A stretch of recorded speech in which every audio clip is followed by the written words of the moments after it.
ദൈവത്തിൻ്റെ പരിശുദ്ധ നാം വാഴ്ത്തപ്പെട്ടുമാറാകട്ടെ. ദൈവത്തിൻ്റെ വഴി എന്ന് പറയുന്നത്, അല്ലെങ്കിൽ ദൈവിക പദ്ധതി എന്ന് പറയുന്നത് തികച്ചും വ്യത്യസ്തതയുള്ളതാണ്.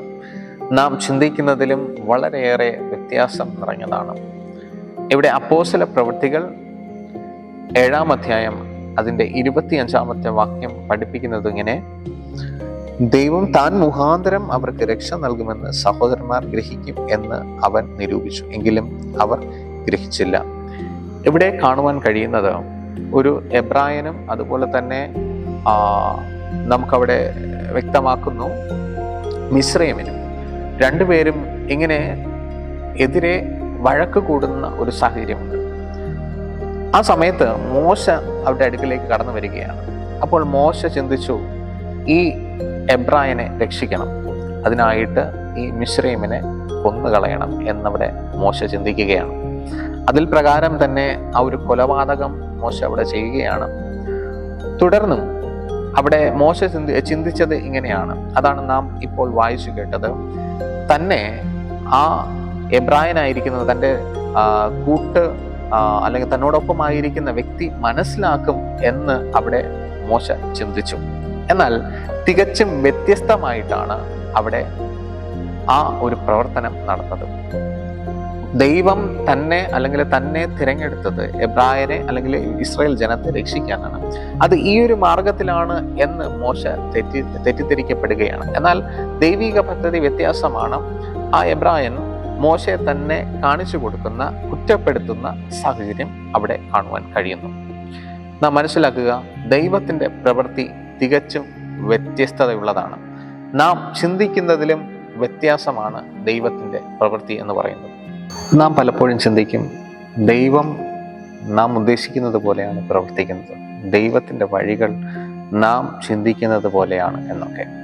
യെശയ്യാ പ്രവാചകന്റെ പുസ്തകം 55-ാം അധ്യായം അതിൻ്റെ 8-9 വാക്യം പഠിപ്പിക്കുന്നു: എൻ്റെ വിചാരങ്ങൾ നിങ്ങളുടെ വിചാരങ്ങളല്ല, നിങ്ങളുടെ വഴികൾ എൻ്റെ വഴികളുമല്ല എന്ന് യഹോവ അരുളി ചെയ്യുന്നു. ആകാശം ഭൂമിക്ക് മീതെ ഉയർന്നിരിക്കുന്നത് പോലെ എൻ്റെ വഴികൾ നിങ്ങളുടെ വഴികളിലും എൻ്റെ വിചാരങ്ങൾ നിങ്ങളുടെ വിചാരങ്ങളിൽ ഉയർന്നിരിക്കുന്നു. ഇവിടെ നമുക്ക് കാണുവാനായിട്ട് കഴിയുന്നത് പോലെ ദൈവത്തിൻ്റെ വഴിയല്ല. ഒരുപക്ഷെ നാം മനസ്സിലാക്കുക, യഹോവയുടെ വഴി തികച്ചും വ്യത്യാസമുള്ളതാണ്. മനുഷ്യൻ ചിന്തിക്കുന്നത് പോലെയല്ല. മനുഷ്യന്റെ വഴിയേക്കാൾ അത് ഏറ്റവും അധികമായി ഉയർന്നിരിക്കുന്നു എന്ന് വചനം പഠിപ്പിക്കുകയാണ്. മറ്റൊരു ഭാഗത്തിൽ വചനത്തിൽ നമുക്ക് കാണുവാൻ കഴിയുന്നു, ഒരുവന് തൻ്റെ വഴി ചൊവ്വായി തോന്നുന്നു, അതിൻ്റെ അവസാനമോ നാശകരമത്രേ.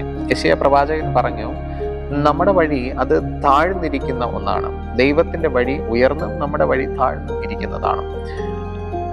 ഇപ്പോൾ നാം കേട്ട വചനത്തിലും പറയുകയാണ്, ഒരുവന് തൻ്റെ വഴി ചൊവ്വെന്ന് തോന്നുകയും അതിൻ്റെ അവസാനം നാശകരമാകുകയും ചെയ്യും. മനുഷ്യന്റെ വഴി തികച്ചും നാശകരമാണ്.